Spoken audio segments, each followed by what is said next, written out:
Friends, good evening. कैसे हैं आप सभी का स्वागत है स्टूडेंट डिजिटल एजुकेशन प्लेटफॉर्म। तो आज की इस क्लास में आपको मिलेंगे रिसर्च मैथोलॉजी पीएचडी पीवाईक्यू के क्वेश्चन पेपर। बहुत ही शानदार क्वेश्चन होने वाले हैं आज की क्लास में, तो क्लास को एंड तक जरूर से देखिए। और जो क्वेश्चंस के अंदर जो टॉपिक्स है, जिन टॉपिक से ये क्वेश्चन लिए गए हैं, वो आपकी यूनिवर्सिटी के जो सिलेबस है उनको ध्यान में रखते हुए लिए गए हैं क्वेश्चन। आपकी अलग अलग यूनिवर्सिटी के पेपर जो सिलेबस है उसके अकॉर्डिंग क्वेश्चन को सेट किया गया है। और ऑलमोस्ट इनमें पीवाईक्यू क्वेश्चन पेपर है और कुछ क्वेश्चन जो मैंने ऐड किए हैं वो सिलेबस को ध्यान में रखते हुए ऐड किए हैं। तो टोटल आपको इस क्लास में मिलने वाले हैं 100 क्वेश्चन टोटल आपको इस क्लास में मिलने वाले हैं। तो काफ़ी अच्छे क्वेश्चन है आपके लिए, और इसकी पीपीटी भी आपको प्रोवाइड करवा दी जाएगी अगर आपकी डिमांड है कि नीड है कि आपको पीपीटी की, तो वो भी आपको प्रोवाइड करवा दी जाएगी। तो चलो देखते हैं आज की क्लास में क्वेश्चंस देखेंगे, और जहाँ जिस क्वेश्चन को एक्सप्लेन करने की ज़रूरत होगी वहाँ पे एक्सप्लेन भी किया जाएगा। लेकिन आपको क्लास के एंड में बताना है कि आपको क्लास कैसी लगी। आप जब फीडबैक प्रोवाइड करवाओगे क्लास का तो मुझे मोटिवेशन मिलेगा आपको और भी अच्छा कंटेंट प्रोवाइड करवाने का। तो चलो देखते हैं आज की क्लास का फर्स्ट क्वेश्चन यहाँ पे दे रखा है, निम्नलिखित में से कौन सा एक अच्छे शोध प्रश्न की विशेषता है। क्या पूछा गया है कि which of the following is a characteristics of a good research questions. तो एक अच्छे रिसर्च के जो प्रश्न होते हैं उनकी क्या विशेषता होनी चाहिए। ठीक है, क्या वे विशिष्ट और संकीर्ण होने चाहिए, या फिर व्यापक और सामान्य होने चाहिए, या फिर यह व्यवहार्य और प्रासंगिक है, यह कठिन और अप्रासंगिक है। तो यहाँ पे देखो क्वेश्चन में जो पूछा गया है कि आपके जो रिसर्च करते हो उसके प्रश्न की जो विशेषता है कि प्रश्न कैसे होने चाहिए हैं। ठीक है, अच्छे शोध प्रश्न की विशेषता पूछी है, तो यहाँ पे आपका जो करेक्ट आंसर बैठ रहा है वो है यह व्यवहार्य और प्रासंगिक होने चाहिए। ठीक है, it is feasible and relevant question होने चाहिए। आपके जो भी क्वेश्चन आप करो, जिस बारे में आप रिसर्च करना चाहते हो उससे रिलेवेंट और फीजेबल होने चाहिए। तो करेक्ट आंसर आपका यहाँ पे सी ऑप्शन हो जाएगा। बायलैंग्वेज अगर मैं क्वेश्चन को पढ़ूंगी तो ज़्यादा आपका टाइम जाएगा, इसलिए मैं क्वेश्चन को एक ही लैंग्वेज में पढ़ रही हूँ। इंग्लिश वाले अपना क्वेश्चन देखिए, यहाँ से आपको डिफरेंस बताना है between inductive and deductive reasoning. जो है आपकी आगमनात्मक और निगमात्मक दो रीजनिंग है, उसके आपको डिफरेंस बताने हैं, दोनों में क्या क्या डिफरेंस है। तो यहाँ पे आपकी एक्सप्लेनेशन बता रखी है, उसके अकॉर्डिंग आपको इनमें डिफरेंस बताना है कि कौन सी अप्रोप्रिएट आपकी यहाँ पे होगी। तो देखो यहाँ पे क्वेश्चन नंबर जो है इसमें आपको अंतर पूछा है, आगमनात्मक और निगमात्मक तर्क में आपको अंतर बताना है। तो आपका फर्स्ट ऑप्शन ही यहाँ पे करेक्ट हो जाएगा, इसलिए मैंने ज़्यादा वो नहीं किया, क्योंकि इसको जो बायलिंगुअल लेके आती हूँ उसमें थोड़ा सा दिक्कत होता है जब ऑप्शन बड़े होते हैं। तो यहाँ पे देखो करेक्ट आंसर आपका क्या हो जाएगा, आगमनात्मक निगमात्मक तर्क का। कि आगमनात्मक तर्क में विशिष्ट अवलोकनों से सामान्यकरण करना शामिल है। ठीक है, विशिष्ट अवलोकनों से क्या करते हैं हम, सामान्यकरण की ओर जाते हैं, जबकि निगमात्मक में हम क्या करते हैं, निगमात्मक तर्क में विशिष्ट अवलोकनों से सामान्यकरण करना शामिल है। ठीक है, तो यहाँ पे करेक्ट आंसर आपका क्या हो जाएगा, आपका करेक्ट आंसर यहाँ पे मे बी शायद ऑप्शन, इसमें करेक्ट ऑप्शन ए ऑप्शन दे रखा है। इंग्लिश वाला देखते हैं हम फिर से।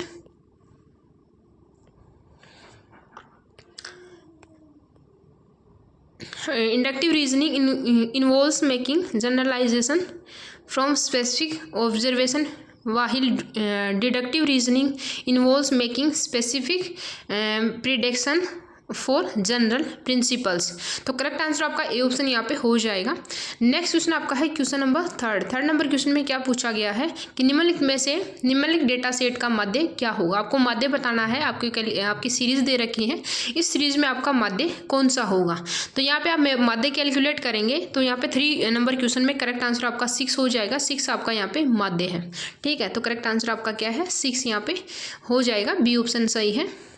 नेक्स्ट क्वेश्चन आपका है क्वेश्चन नंबर 4 नंबर क्वेश्चन में पूछा गया है कि निम्नलिखित में से किस प्रकार के डेटा को अनुपात पैमाने पर मापा जाता है। नाममात्र डेटा, क्रमित डेटा, अंतराल डेटा, या फिर अनुपात डेटा। तो क्वेश्चन नंबर 4 का करेक्ट आंसर आपका डी ऑप्शन हो जाएगा, अनुपात डेटा, रेशियो डेटा इसका करेक्ट आंसर आपका हो जाएगा। तो डी ऑप्शन आपका यहाँ पे सही है। नेक्स्ट क्वेश्चन आपका है क्वेश्चन नंबर 5। अगर किसी क्वेश्चन में आपको डाउट है तो प्लीज़ कमेंट सेक्शन में बताना कि इस क्वेश्चन का करेक्ट आंसर क्या होना चाहिए, या फिर हमें डाउट है इसका करेक्ट आंसर क्या हो सकता है, या फिर आप सजेस्ट भी कर सकते हो मुझे कि कौन सा आपका आंसर सही ही लग रहा है आपको। तो क्वेश्चन नंबर 5 में आपको बता रखा है, पूछा है कि शोध में परिकल्पना परीक्षण का उद्देश्य क्या है। सहसंबंध गुणांक के महत्व का परीक्षण करना, या फिर दो माध्यों के बीच अंतर का परीक्षण करना, या फिर दो माध्यों के बीच संबंध का परीक्षण करना, या फिर उपरोक्त सभी के लिए। तो करेक्ट आंसर आपका यहाँ पे क्या हो जाएगा? क्वेश्चन नंबर 5 का करेक्ट आंसर आपका डी ऑप्शन सही हो जाएगा। यहाँ पे कि शोध परिकल्पना परीक्षण का उद्देश्य क्या है? सहसंबंध गुणांक के महत्व का परीक्षण करना और दो माध्यों के बीच अंतर का परीक्षण करना।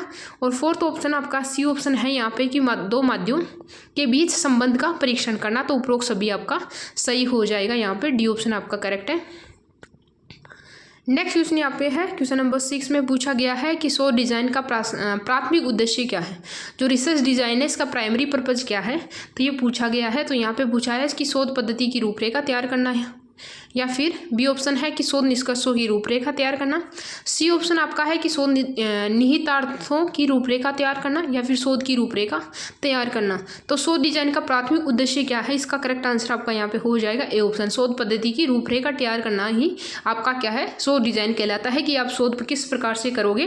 ठीक है, कौन कौन से डेटा सोर्स यहाँ पे लोगे, कहाँ कहाँ से आप डाटा कलेक्ट करोगे, कौन कौन से माध्यम उसके होंगे, उसकी प्रोसेस क्या होगी, ये सारी चीज़ें आपको किसमें? शोध पद्धति की जो रूपरेखा तैयार की जाती है वो रिसर्च डिजाइन में की जाती है। तो करेक्ट आंसर आपका ए ऑप्शन यहाँ पे हो जाएगा।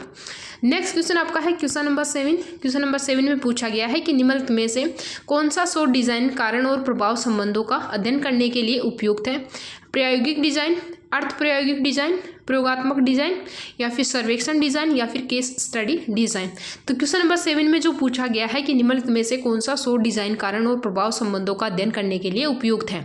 तो करेक्ट आंसर आपका हो जाएगा यहाँ पे 7 नंबर का ए ऑप्शन है, प्रायोगिक डिजाइन जो एक्सपेरिमेंटल डिजाइन है। ए ऑप्शन आपका यहाँ पे करेक्ट हो जाएगा। नेक्स्ट क्वेश्चन यहाँ पे है क्वेश्चन नंबर 8 में पूछा गया है कि शोध में पायलट अध्ययन का उद्देश्य क्या है? पायलट अध्ययन का उद्देश्य क्या है? तो ए ऑप्शन दे रखा है शोध पद्धति का परीक्षण करना, ऑप्शन नंबर बी है कि शोध उपकरण का परीक्षण करना, ऑप्शन नंबर सी दे रखा है कि शोध डिजाइन को परिष्कृत करना, या फिर उपरोक्त में से सभी। तो करेक्ट आंसर आपका हो जाएगा यहाँ पे उपरोक्त सभी करेक्ट है कि शोध पायलट अध्ययन का उद्देश्य क्या है?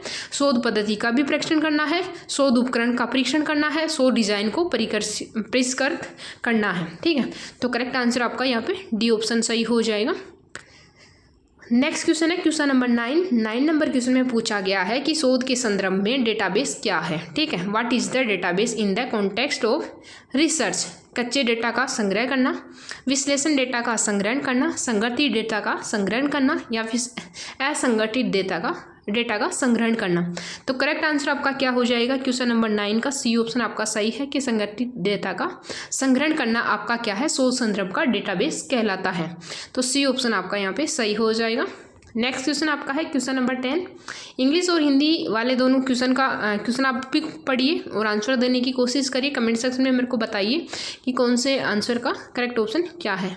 ठीक है, कौन से क्वेश्चन का करेक्ट ऑप्शन कौन सा है? निम्नलिखित में से कौन सी विशेषता एक अच्छे डेटाबेस की है? ठीक है, अच्छे डेटाबेस की विशेषता कौन सी है?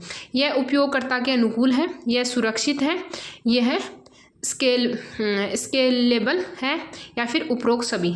तो क्वेश्चन नंबर 10 का करेक्ट आंसर आपका डी ऑप्शन यहाँ पे हो जाएगा, उपरोक्त सभी। यह उपयोगकर्ता के अनुकूल है, यह सुरक्षित है, यह स्केलेबल है। तो डी ऑप्शन आपका यहाँ पे सही हो जाएगा। नेक्स्ट क्वेश्चन है क्वेश्चन नंबर 11 नंबर क्वेश्चन में पूछा गया है कि डेटाबेस डिजाइन में डेटा सामान्यीकरण का उद्देश्य क्या है? डेटा अतिरेक को कम करना, डेटा संगति को बढ़ाना, या फिर डेटा अखंडता में सुधार करना, या फिर उपरोक्त सभी। तो क्वेश्चन नंबर 11 का करेक्ट आंसर आपका डी ऑप्शन यहाँ पे हो जाएगा कि डेटा अतिरेक को कम करना, डेटा संगति को बढ़ाना और डेटा अखंडता में सुधार करना आपका उपरोक्त सभी आपके सही आंसर है। तो डी ऑप्शन आपका यहाँ पे सही हो जाएगा। नेक्स्ट क्वेश्चन आप 12 नंबर क्वेश्चन है। 12वें नंबर क्वेश्चन में पूछा गया है कि निम्नलिखित में से कौन सा डेटाबेस मॉडल बड़ी मात्रा में असंरचित डेटा को संभालने के लिए उपयुक्त है? Relations database model, object oriented database model, या फिर NoSQL डेटाबेस मॉडल, या फिर पदानुक्रमित डेटाबेस मॉडल। तो यहाँ पे करेक्ट आंसर क्या हो जाएगा? क्वेश्चन नंबर 12 का C option NoSQL database model. तो सी ऑप्शन आपका यहाँ पे सही हो जाएगा। नेक्स्ट क्वेश्चन है क्वेश्चन नंबर 13 नंबर क्वेश्चन में पूछा गया है कि शोध में डेटा वेयर हाउसिंग का उद्देश्य क्या है? डेटा वेयर हाउसिंग का ऑब्जेक्ट क्या है आपका? कई स्रोतों से डेटा को एकीकृत करना, कई स्रोतों से डेटा का विश्लेषण करना, कई स्रोतों से डेटा को विजुअलाइज करना, या फिर एकाधिक स्रोतों से डेटा संग्रहित करने के लिए। तो करेक्ट आंसर आपका हो जाएगा 30 नंबर क्वेश्चन का ए ऑप्शन, कई स्रोतों से डेटा एकत्रित करना। तो ए ऑप्शन आपका 30 नंबर का सही हो जाएगा। नेक्स्ट क्वेश्चन है क्वेश्चन नंबर 14 नंबर क्वेश्चन में क्या पूछा गया है यहाँ पे? 14 नंबर क्वेश्चन में है कि निम्नलिखित में से कौन सी डेटा माइनिंग तकनीक बड़े डेटा सेट में पैटर्न और संबंधों की खोज करने के लिए उपयोग की जाती है? क्लस्टरिंग, निर्णय वृक्ष, प्रतिगमन विश्लेषण, या फिर एसोसिएशन नियम। तो यहाँ पे 14 नंबर का करेक्ट आंसर आपका हो जाएगा डी ऑप्शन, एसोसिएशन नियम जो है, एसोसिएशन रूल। माइनिंग जो है ये करेक्ट आंसर आपका डी ऑप्शन यहाँ पे हो जाएगा क्वेश्चन नंबर 14 का। नेक्स्ट क्वेश्चन है क्वेश्चन नंबर 15 नंबर क्वेश्चन में पूछा गया है कि शोध में डेटा गवर्नेंस का उद्देश्य क्या है? ठीक है, what is the purpose of data governance in research? Data की गुणवत्ता और अखंडता सुनिश्चित करना, डेटा सुरक्षा और अनुपालन सुनिश्चित करना, या फिर डेटा की उपलब्धता और पहुंच सुनिश्चित करना। तो करेक्ट आंसर आपका क्या हो जाएगा? डेटा गवर्नेंस के बारे में शोध में डेटा गवर्नेंस जो है इसका मेन ऑब्जेक्टिव क्या है? तो करेक्ट आंसर आपका डी ऑप्शन हो जाएगा। उपरोक्त सभी आपके सही है कि डेटा की गुणवत्ता और अखंडता सुनिश्चित करना, डेटा सुरक्षा और अनुपालना सुनिश्चित करना, और डेटा की उपलब्धता और पहुंच सुनिश्चित करना। तो डी ऑप्शन आपका यहाँ पे सही हो जाएगा क्वेश्चन नंबर 15 का। नेक्स्ट क्वेश्चन आपका है क्वेश्चन नंबर 16 नंबर क्वेश्चन में पूछा गया है कि निम्नलिखित में से कौन सा डेटाबेस प्रबंधन सिस्टम अनुसंधान में व्यापक रूप से उपयोग किया जाता है? MySQL, Oracle, Microsoft SQL server, या फिर उपरोक्त सभी। तो करेक्ट आंसर आपका 16 नंबर क्वेश्चन का हो जाएगा डी ऑप्शन, उपरोक्त सभी आपके सही हैं। नेक्स्ट क्वेश्चन आपका है क्वेश्चन नंबर 17 नंबर क्वेश्चन में देखो क्या पूछा गया है कि शोध में डेटा विजुअलाइजेशन का उद्देश्य क्या है? आपके सारे क्वेश्चन नहीं हैं, ठीक है। अगर कोई क्वेश्चन रिपीट हो जाता है तो मान लो कि मैंने इतने सारे पेपर सर्च करके आपके लिए मैं रिसर्च का बेस्ट और बेस्ट कंटेंट प्रोवाइड करवाने की कोशिश करती हूँ। क्वेश्चन आपके एक लेवल के होते हैं, आपके एग्जाम जो होता है उसी लेवल के आपके क्वेश्चन होते हैं, तो वो PYQ पेपर से ही उठाए जाते हैं, ठीक है। ऑल इंडिया की जितनी भी यूनिवर्सिटी है जिनके अभी भी पेपर हुए हैं, जिनके अभी पिछले साल के जो पेपर हैं, सबको मैं सर्च करके बेस्ट क्वेश्चन जो है वो सिलेक्ट करके लेके आती हूँ। ऑफिशियली आंसर किसे मैच करते हुए अपने आंसर होते हैं, ठीक है। फिर भी अगर किसी क्वेश्चन में आपका आंसर हो जाता है, ऊपर नीचे हो जाता है, तो थोड़ा सा वो मेरे को कमेंट सेक्शन में आप बात करेंगे, बता देंगे कि ये इस नंबर के क्वेश्चन है, इसका करेक्ट ऑप्शन जो है ये हो सकता है, तो मैं उसको रीचेक करके आपको बता सकती हूँ। लेकिन वो तभी पॉसिबल हो पाएगा जब आप मेरे को कमेंट सेक्शन में बताओगे कि इस क्वेश्चन का जो आंसर है वो गलत है। ऐसे पॉसिबल नहीं होगा, ठीक है। तो आप वहाँ से थोड़ा सा मेरे को फीडबैक देंगे क्लास का, तभी ये पॉसिबल हो पाएगा। क्वेश्चन नंबर 17 है आपका यहाँ पे, शोध में डेटा विजुअलाइजेशन का उद्देश्य क्या है? तो ऑप्शन नंबर ए है जटिल डेटा अंतर्दृष्टि को प्रभावी ढंग से संप्रेषित करना, बड़े डेटा सेट का कुशलतापूर्वक विश्लेषण करना, या फिर डेटा को सुरक्षित रूप से संग्रहित करना, या फिर डेटा को एकीकृत करना। आपका करेक्ट आंसर क्या होगा? डेटा विजुअलाइजेशन का जो उद्देश्य है वो क्या रहेगा? तो करेक्ट आंसर आपका क्वेश्चन नंबर 17 का ए ऑप्शन आपका सही हो जाएगा, ठीक है। शोध में डेटा विजुअलाइजेशन का उद्देश्य है जटिल डेटा अंतर्दृष्टि को प्रभावी ढंग से संप्रेषित करना, ठीक है, to communicate complex data insights effectively, ठीक है। तो करेक्ट आंसर आपका ए ऑप्शन यहाँ पे हो जाएगा। नेक्स्ट क्वेश्चन है क्वेश्चन नंबर 18 नंबर क्वेश्चन में पूछा गया है कि निम्नलिखित में से कौन सी डेटा विश्लेषण तकनीक समय श्रृंखला डेटा में प्रवृत्तियों और पैटर्न की पहचान करने के लिए उपयोग की जाती है, ठीक है। कौन सी आपकी क्या की जाती है? क्वेश्चन क्या है? डेटा विश्लेषण तकनीक समय श्रृंखला डेटा में प्रवृत्तियों और पैटर्न की पहचान करने के लिए उपयोग की जाती है। ए ऑप्शन आपका है प्रतिगमन विश्लेषण, बी ऑप्शन है समय श्रृंखला विश्लेषण, और सी ऑप्शन है कारक विश्लेषण, और डी ऑप्शन है क्लस्टर और एनालिसिस, ठीक है, विश्लेषण आपका जो है। तो करेक्ट आंसर आपका क्या हो जाएगा? 18 नंबर क्वेश्चन का बी ऑप्शन आपका सही है, समय श्रृंखला विश्लेषण आपका करेक्ट आंसर यहाँ पे हो जाएगा, बी ऑप्शन आपका सही है। नेक्स्ट क्वेश्चन आपका है क्वेश्चन नंबर 18 नंबर क्वेश्चन में पूछा गया है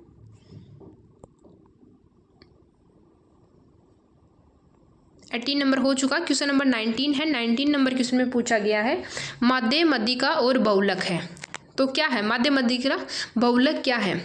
विचलन के उपाय, नमूना लेने के तरीके, नियंत्रण प्रवृत्ति के उपाय या फिर उपरोक्त में से कोई नहीं।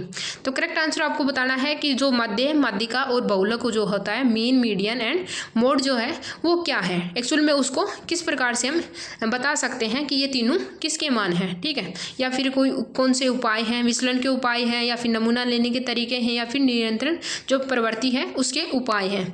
तो करेक्ट आंसर आपका हो जाएगा यहाँ पर डी ऑप्शन। इनमें से आपका कोई भी सही नहीं है, उपरोक्त में से कोई भी नहीं, तो डी ऑप्शन आपका सही हो जाएगा। नेक्स्ट क्वेश्चन आपका है क्वेश्चन नंबर 19। तो आप मेरे को कमेंट सेक्शन में बताएंगे कि माध्य, माध्यिका और बहुलक क्या है आपके, ठीक है। तो ए ऑप्शन में है कि शोध है बार बार खोज करना, किसी समस्या का समाधान ढूंढना, काम करना, किसी समस्या की सच्चाई की खोज करने का वैज्ञानिक तरीका, या फिर उपरोक्त में से कोई नहीं।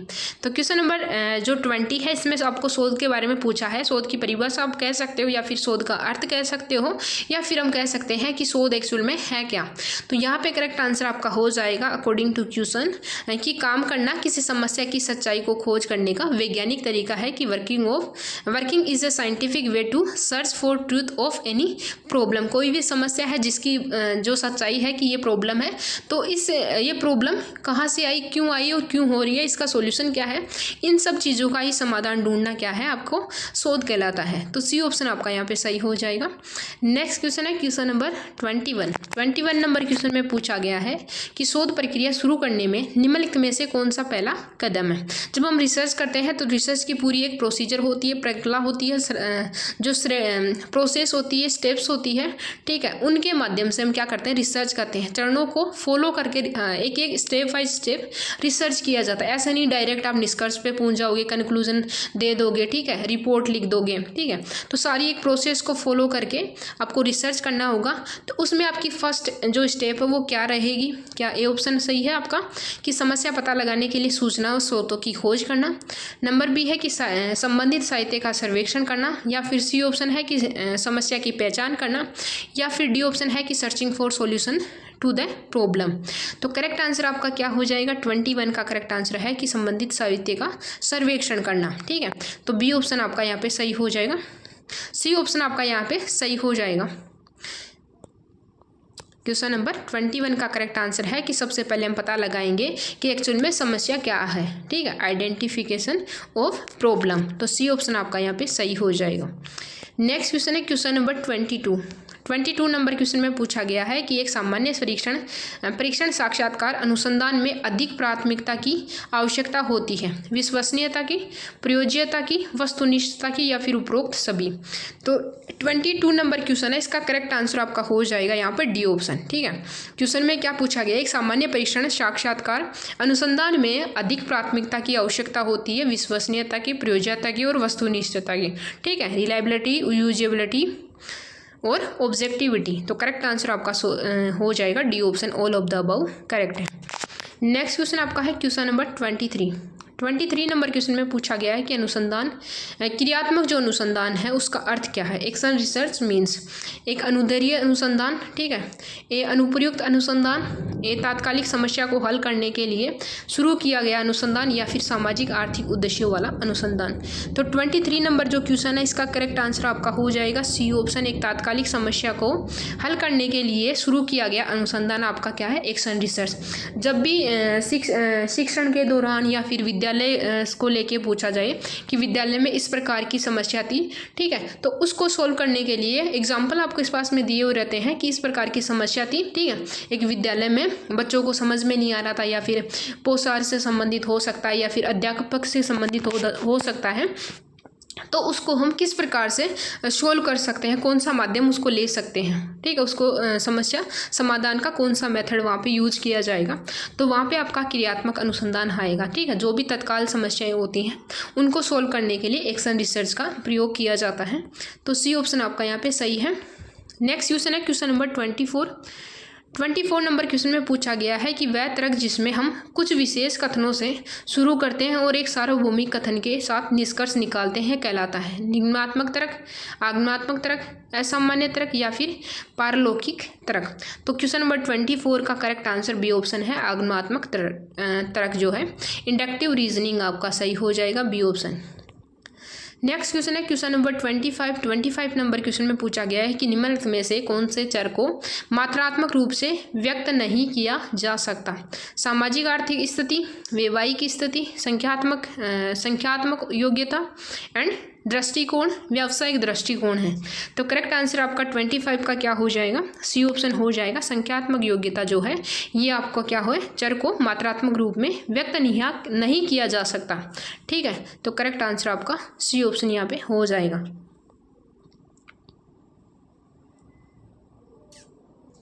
नेक्स्ट क्वेश्चन है क्वेश्चन नंबर 26 नंबर क्वेश्चन में पूछा गया है कि शोधकर्ता को आवश्यक गुण है। एक रिसर्चर जो है इसके आवश्यक गुण क्या क्या होने चाहिए, कौन कौन सी उसमें एसेंशियल क्वालिटीज़ होनी चाहिए। स्वतंत्र जांच की भावना होनी चाहिए, अवलोकन और साक्ष्य का पर निर्भरता, या फिर ज्ञान का व्यवस्थीकरण या सिद्धांतीकरण, या फिर उपरोक्त सभी। तो करेक्ट आंसर आपका हो जाएगा यहाँ पे 26 का करेक्ट आंसर डी ऑप्शन है, उपरोक्त सभी आपका सही है। नेक्स्ट क्वेश्चन है क्वेश्चन नंबर 27 नंबर क्वेश्चन में पूछा गया है कि शोध करने की प्रक्रिया में परिकल्पना का निर्माण किया जाता है। उद्देश्य का विवरण, डेटा का विश्लेषण, शोध उपकरणों का चयन, या फिर डेटा का संग्रहण। तो 27 नंबर क्वेश्चन है, इसका करेक्ट आंसर आपका सी ऑप्शन हो जाएगा। शोध उपकरणों का चयन करना क्या कहलाता है, शोध प्रक्रिया में परिकल्पना का निर्माण करना ही क्या है, शोध उपकरणों का चयन करना, selection of research tools. C option आपका यहाँ पे सही हो जाएगा 27 का। नेक्स्ट क्वेश्चन यहाँ पे है क्वेश्चन नंबर 28 की शोध कार्य की एक संक्षिप्त रिपोर्ट है। शोध पत्र क्या है, एक शोध कार्य की संक्षिप्त रिपोर्ट है जो निम्नलिखित पर आधारित है। केवल प्राथमिक डेटा पे, केवल द्वितीय डेटा पे, या फिर प्राथमिक और द्वितीय दोनों डेटा पे, या फिर उपरोक्त में से कोई नहीं। तो 28 नंबर क्वेश्चन है, इसका करेक्ट आंसर आपका सी ऑप्शन हो जाएगा। प्राथमिक और द्वितीय डेटा जो दोनों हैं उनको मिला के शोध कार्य की एक संक्षिप्त रिपोर्ट बनाई जाती है। ठीक है, जो निम्नलिखित में से कौन सी है, तो करेक्ट आंसर आपका सी ऑप्शन हो जाएगा। ठीक है, नेक्स्ट क्वेश्चन है क्वेश्चन नंबर 29 नंबर क्वेश्चन में पूछा गया है कि निम्नलिखित में से कोई एक ओपन सोर्स सॉफ्टवेयर नहीं है। आपको ओपन सोर्स सॉफ्टवेयर के बारे में बताना है, कौन सा ओपन सोर्स सॉफ्टवेयर नहीं है। डिस्पेस, विंडोज़, ग्रीनस्टोन और लिनक्स। तो करेक्ट आंसर आपका हो जाएगा यहाँ पे जो ओपन सोर्स सॉफ्टवेयर है वो आपका विंडोज ओपन सोर्स सॉफ्टवेयर नहीं है। तो बी ऑप्शन आपका यहाँ पे सही हो जाएगा। नेक्स्ट क्वेश्चन है क्वेश्चन नंबर 30 नंबर क्वेश्चन में पूछा गया है कि सभी प्रकार के पुस्तकालयों का वर्गीकरण किसके द्वारा किया जाता है। ठीक है, तो यहाँ पे करेक्ट आंसर आपका क्या होगा, क्वेश्चन नंबर 13 का करेक्ट आंसर आपका हो जाएगा सी ऑप्शन। यूनेस्को जो है इसके द्वारा क्या किया जाता है, सभी प्रकार के जो पुस्तकालय हैं उनका वर्गीकरण किया जाता है। तो 30 नंबर क्वेश्चन का करेक्ट आंसर आपका सी ऑप्शन यहाँ पे हो जाएगा। नेक्स्ट क्वेश्चन है क्वेश्चन नंबर 31, वाचन केंद्र कहानी, घंटे, प्रदर्शनियाँ और साहित्य वाचन के रूप हैं। कौन कौन से आपके इनमें साहित्य वाचन के रूप हैं। विस्तार सेवा, सार्वजनिक पुस्तकालय की सेवा, या फिर दोनों, या फिर कोई नहीं। तो 31 का करेक्ट आंसर आपका सी ऑप्शन हो जाएगा। यहाँ पे विस्तार सेवा और सार्वजनिक पुस्तकालय की जो सेवाएं हैं वो आपकी वाचन केंद्र, कहानियाँ, प्रदर्शनियाँ और साहित्य वाचन के रूप ही हैं। तो करेक्ट आंसर आपका सी ऑप्शन हो जाएगा। नेक्स्ट क्वेश्चन है क्वेश्चन नंबर 31 नंबर क्वेश्चन में पूछा गया है कि रीडिंग, वाचन केंद्र, कहानी, घंटे, प्रदर्शनियाँ और साहित्य वाचन के रूप हैं। तो इसका करेक्ट आंसर आपका हो जाएगा यहाँ पे 31 का करेक्ट आंसर आपका है सी ऑप्शन, दोनों। रिपीट क्वेश्चन है 32 नंबर क्वेश्चन देखेंगे यहाँ पे, अनौपचारिक स्व शिक्षा किस प्रकार के पुस्तकालय में संभव है। राष्ट्रीय पुस्तकालय में, सार्वजनिक पुस्तकालय में, विशिष्ट पुस्तकालय में, या फिर महाविद्यालय पुस्तकालय में। तो 32 का करेक्ट आंसर आपका हो जाएगा बी ऑप्शन। सार्वजनिक जो पुस्तकालय है उसमें अनौपचारिक स्व शिक्षा किस प्रकार की पुस्तकालय में संभव है, तो वो आपके सार्वजनिक जो पुस्तकालय है वहाँ पे आपकी पब्लिक लाइब्रेरी में ये संभव है। तो बी ऑप्शन आपका यहाँ पे सही हो जाएगा। नेक्स्ट क्वेश्चन है क्वेश्चन नंबर 33 नंबर क्वेश्चन में पूछा गया है कि क्या सूचना की प्रक्रिया है, पुस्तकें, CD-ROM, कंप्यूटर, या फिर उपरोक्त में से कोई नहीं। तो 33 नंबर क्वेश्चन का करेक्ट आंसर आपका CD-ROM हो जाएगा। यहाँ पे बी ऑप्शन आपका सही है। नेक्स्ट क्वेश्चन है क्वेश्चन नंबर 34 नंबर क्वेश्चन में पूछा गया है कि फीडबैक मैकेनिज्म किस सेवा का हिस्सा है। रिप्रोग्राफी, केस, अनुवाद सेवा या फिर SDI। तो क्वेश्चन नंबर 34 का करेक्ट आंसर आपका है डी ऑप्शन SDI यहाँ पे सही हो जाएगा। नेक्स्ट क्वेश्चन है क्वेश्चन नंबर 35 में पूछा गया है कि मार्क MARC में शब्दों का अभिलेख के संग्रह में क्या कहा जाता है, सिस्टम, नेटवर्क, वेबसाइट या फिर डेटाबेस। तो 35 का करेक्ट आंसर आपका हो जाएगा D option database. D option यहाँ पे सही है। नेक्स्ट क्वेश्चन है क्वेश्चन नंबर 34 नंबर क्वेश्चन में पूछा गया है बिब्लियोमेट्री क्या है, लाइब्रेरी नेटवर्क का कार्य, सूचना प्रबंधन सेवा, सूचना प्रबंधन उपकरण या फिर लाइब्रेरी सेवा। तो 36 नंबर क्वेश्चन का करेक्ट आंसर आपका है सी ऑप्शन सूचना प्रबंधन उपकरण। सी ऑप्शन आपका यहाँ पे सही हो जाएगा। नेक्स्ट क्वेश्चन है क्वेश्चन नंबर 37 नंबर क्वेश्चन में पूछा गया है कि माइक्रोचिप का आविष्कार किसने किया था, माइक्रोसॉफ्ट ने, IBM ने, डेल ने और इंटेल ने। तो 37 नंबर का करेक्ट आंसर आपका हो जाएगा डी ऑप्शन इंटेल आपका सही है, डी ऑप्शन सही है। नेक्स्ट क्वेश्चन है क्वेश्चन नंबर 38 सूचना है, इन्फॉर्मेशन इज कच्चा data, raw data, process data, input data और संगठित डेटा, ऑर्गेनाइज्ड डेटा। तो इस सूचना क्या है, तो करेक्ट आंसर आपका हो जाएगा यहाँ पे 38 नंबर क्वेश्चन का डी ऑप्शन संगठित डाटा। एक ऑर्गेनाइज जो डाटा होता है वो आपकी सूचना होती है, बहुत सारी सूचनाओं को इकट्ठा करके रखा जाता है, ठीक है। तो ऑर्गेनाइज डाटा आपका क्या है, इन्फॉर्मेशन कहलाते हैं। डी ऑप्शन सही है। नेक्स्ट क्वेश्चन है 39 नंबर क्वेश्चन। यहाँ पूछा गया है कि सम्मेलन की कार्यवाही को दस्तावेज माना जाता है, पारंपरिक, प्राथमिक, द्वितीयक या फिर तृतीय। जो सम्मेलन में कार्यवाही है उसके दस्तावेजों को किस प्रकार क्या माना जाता है, क्या कहा जाता है उनको, क्या उनको प्रारंभिक दस्तावेज कहा जाएगा, प्राथमिक दस्तावेज कहा जाएगा, द्वितीय दस्तावेज या फिर तृतीय दस्तावेज उनको कहा जाएगा। तो उनको प्राथमिक दस्तावेज कहा जाएगा, बी ऑप्शन आपका सही हो जाएगा। नेक्स्ट क्वेश्चन है क्वेश्चन नंबर 40 नंबर क्वेश्चन में पूछा गया है कि RSS फीडबैक एक उपकरण है, ग्राफिकल डिज़ाइन का, वेब 1.0 का, वेब 2.0 का या फिर आर्किटेक्चर का। तो RSS जो फीडबैक है ये आपका उपकरण जो है ये कहलाता है वेब 2.0। सी ऑप्शन आपका यहाँ पे सही हो जाएगा। नेक्स्ट क्वेश्चन है क्वेश्चन नंबर 41 नंबर क्वेश्चन में पूछा गया है कि वर्णनात्मक जानकारी प्राप्त करने के लिए एक उपयुक्त स्रोत है, जो डिस्क्रिप्टिव जो है इंफॉर्मेशन है, इसकी जो अप्रोप्रिएट सोर्स कौन सा है, ठीक है। ग्रंथ सूचियाँ, निर्देशिका, विश्वकोश या फिर शब्दकोश। तो 41 का करेक्ट आंसर आपका सी हो जाएगा, विश्वकोश, इंसाइक्लोपीडिया आपका सी ऑप्शन सही हो जाएगा। नेक्स्ट क्वेश्चन है क्वेश्चन नंबर 42 नंबर क्वेश्चन में पूछा गया है कि निम्नलिखित में से कौन सा सर्च इंजन विशेष रूप से वैज्ञानिक जानकारी के लिए है, गूगल, याहू और SCIRUS या फिर अल्फा बीस्ट। तो करेक्ट आंसर आपका यहाँ पे हो जाएगा 42 का correct answer C option. Next question है क्वेश्चन नंबर 44 नंबर क्वेश्चन 43 आपका हो चुका है क्या, 42 का सी ऑप्शन आपका है। 43 नंबर क्वेश्चन में पूछा गया है कि तकनीकी गेटकीपर है जो तकनीकी टेक्निकल गेटकीपर इज वर्तमान जानकारी सेवा देने के लिए औपचारिक विधि है, प्रौद्योगिक आकलन और मूल्यांकन की एक विधि है या फिर प्रौद्योगिक हस्तांतरण की एक प्रक्रिया है या फिर उपयोगकर्ता को प्रासंगिक विकास के बारे में सूचित करने का एक सूचना तंत्र है। तो 43 नंबर क्वेश्चन है, इसका करेक्ट आंसर आपका डी ऑप्शन हो जाएगा कि उपयोगकर्ता को प्रासंगिक विकास के बारे में सूचित रखने का एक तंत्र है, क्या है, तकनीकी गेटकीपर जिसको कहा जाता है। तो डी ऑप्शन आपका यहाँ पे सही हो जाएगा। नेक्स्ट क्वेश्चन है क्वेश्चन नंबर 44 नंबर क्वेश्चन में पूछा गया है कि फॉर्मिगटन योजना किससे संबंधित है, पुस्तकालय विधान से, पुस्तकालय सूचीकरण से, पुस्तकालय सहयोग से और पुस्तकालय अनुक्रमण से। तो करेक्ट आंसर अनुक्रमण सेवा से। तो करेक्ट आंसर आपका 44 का हो जाएगा यहाँ पे सी ऑप्शन, पुस्तकालय सहयोग आपका क्या है, फॉर्मिगटन योजना संबंधित आपकी पुस्तकालय सहयोग से। सी ऑप्शन आपका यहाँ पे सही हो जाएगा। नेक्स्ट क्वेश्चन है क्वेश्चन नंबर 45 की भारत में यूनेस्को सहायता प्राप्त मॉडल पब्लिक लाइब्रेरी कहाँ स्थित है, कोलकाता में, दिल्ली में, मुंबई में या फिर चेन्नई में।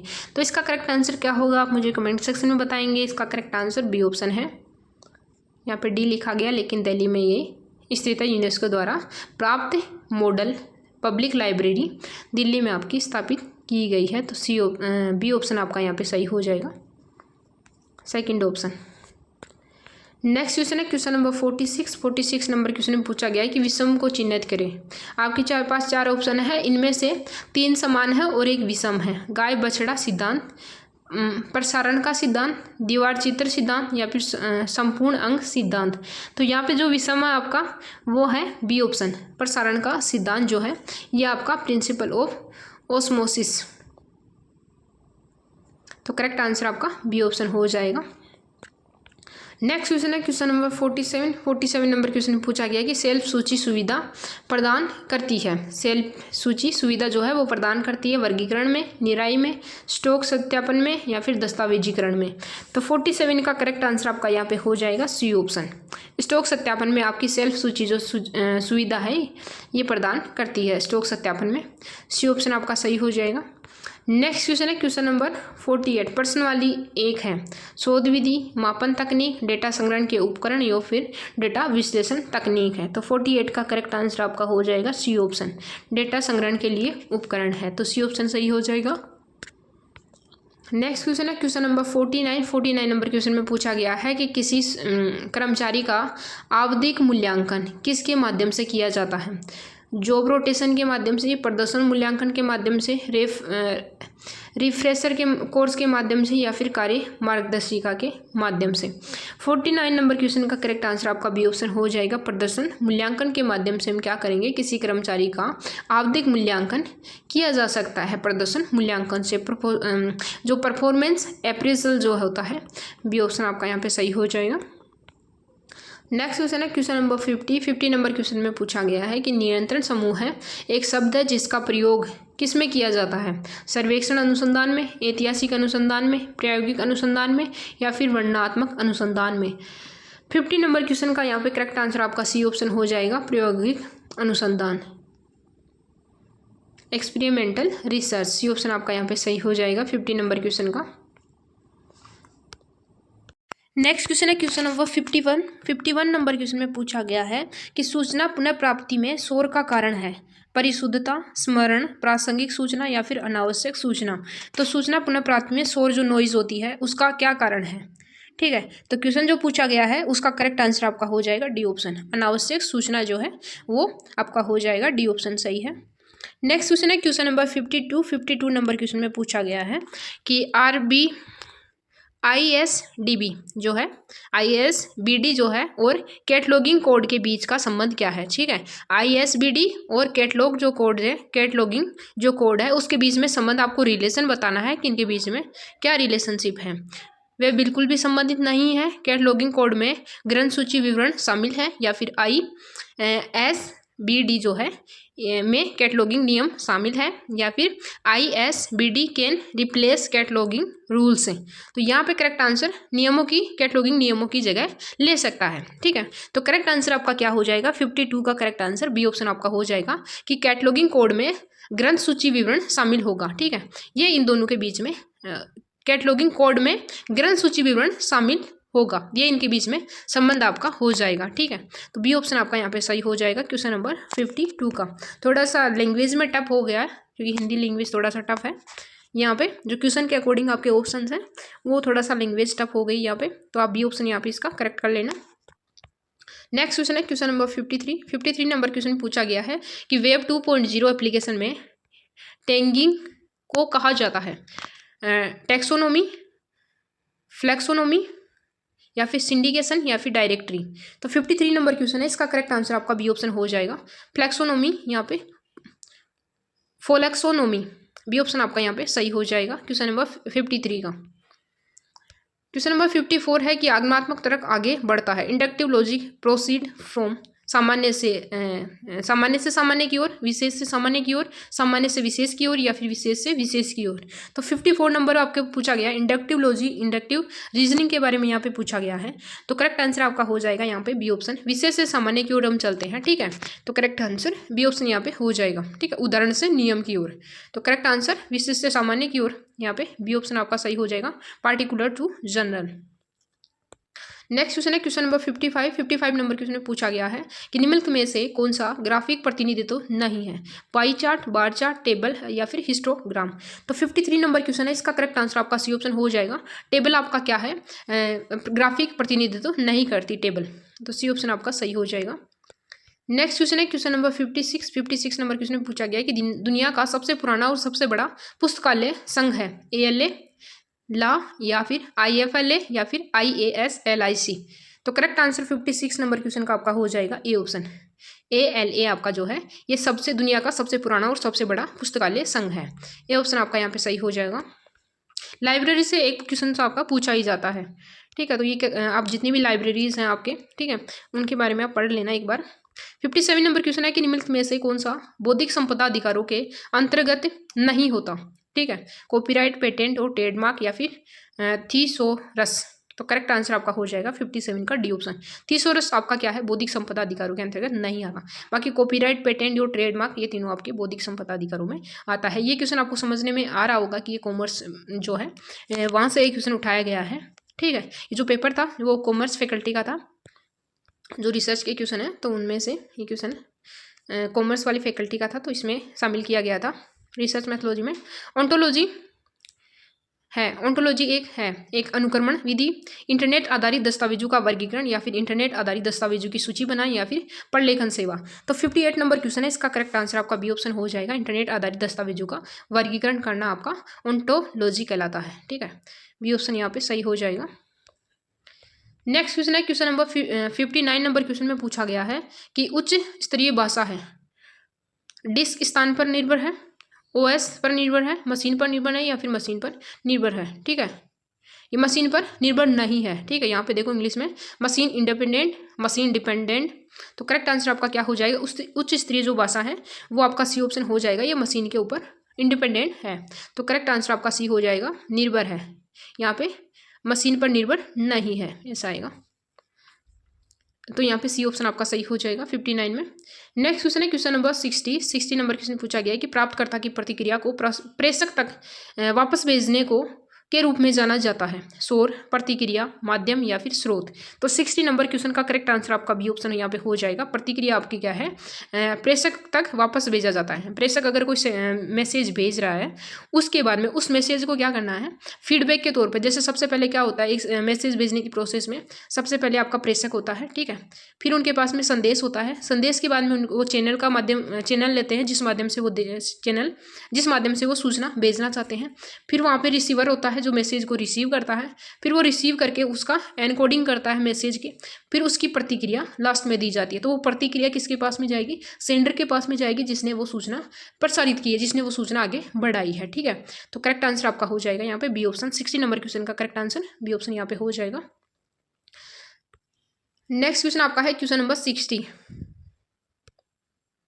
नेक्स्ट क्वेश्चन यहाँ पे है क्वेश्चन नंबर 60 नंबर क्वेश्चन में पूछा गया है कि प्राप्तकर्ता की प्रतिक्रिया को प्रेषक तक वापस भेजने की प्रक्रिया के रूप में जाना जाता है। तो इसका करेक्ट आंसर आपका बी ऑप्शन हो जाएगा, फीडबैक जिसको हम कहते हैं। बी ऑप्शन आपका सही है। नेक्स्ट क्वेश्चन है क्वेश्चन नंबर 61 नंबर क्वेश्चन में पूछा गया है कि प्रोटोकॉल का अर्थ है, ठीक है। प्रोटोकॉल मीन्स दो डिवाइसों के बीच डेटा का आदान प्रदान, या फिर दो कंप्यूटरों के बीच डेटा का आदान प्रदान, या फिर दो कंप्यूटरों के बीच में लिंकिंग, या फिर दो डिवाइसों के बीच में लिंकिंग। तो प्रोटोकॉल हम किस प्रकार से देखते हैं प्रोटोकॉल को, तो करेक्ट आंसर आपका हो जाएगा 61 का डी ऑप्शन। दो डिवाइसों के बीच जो लिंकिंग होती है, लिंकिंग बिटवीन टू डिवाइसेस। तो करेक्ट आंसर आपका डी ऑप्शन यहाँ पे हो जाएगा 61 का। नेक्स्ट क्वेश्चन है क्वेश्चन नंबर 62 नंबर क्वेश्चन में पूछा गया है कि निम्नलिखित में से कौन सा एक संक्षिप्त नाम है। आपको संक्षिप्त नाम बताना है यहाँ पे कि which of the following is in acronym, UNESCO, UNO या फिर UNDP या फिर UGC। तो करेक्ट आंसर आपका यहाँ पे हो जाएगा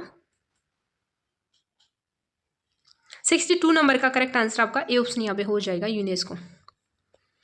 नेक्स्ट क्वेश्चन है क्वेश्चन नंबर 63। समग्र डेटा संचार प्रणाली को नियंत्रित करने वाले नियमों का एक समूह है, लोकप्रिय रूप में जाना जाता है। किस रूप में जाना जाता है, प्रोटोकॉल, समझौता, संधि या फिर ज्ञापन। तो करेक्ट आंसर आप बताएंगे यहाँ पे 63 का करेक्ट आंसर क्या है, ये ऑप्शन यहाँ पे सही है, प्रोटोकॉल, ठीक है। समग्र डेटा संचार प्रणाली को नियंत्रित करने के लिए यहाँ पे देखो कंट्रोल आया है, कंट्रोल करने के वाले नियमों का एक समूह है, ठीक है, के रूप में जाना जाता है। तो उसको जो समूह होता है, ठीक है, उसको क्या कहा जाता है, प्रोटोकॉल यहाँ पे कहा जाएगा। ये ऑप्शन आपका यहाँ पे सही है। नेक्स्ट क्वेश्चन है क्वेश्चन नंबर 64 नंबर क्वेश्चन में पूछा गया है कि स्टाफिंग का संबंध संसाधन उपलब्ध कराने और बनाए रखने से है, भौतिक, तकनीकी, मानवीय या फिर वित्तीय। तो 64 नंबर क्वेश्चन का करेक्ट आंसर आपका हो जाएगा सी ऑप्शन मानवीय। 65 नंबर क्वेश्चन है कि ई पत्रिकाओं के बारे में निम्नलिखित में से कौन सा कथन सत्य नहीं है। ठीक है, ई पत्रिकाओं के बारे में निम्नलिखित में से कौन सा कथन सत्य नहीं है।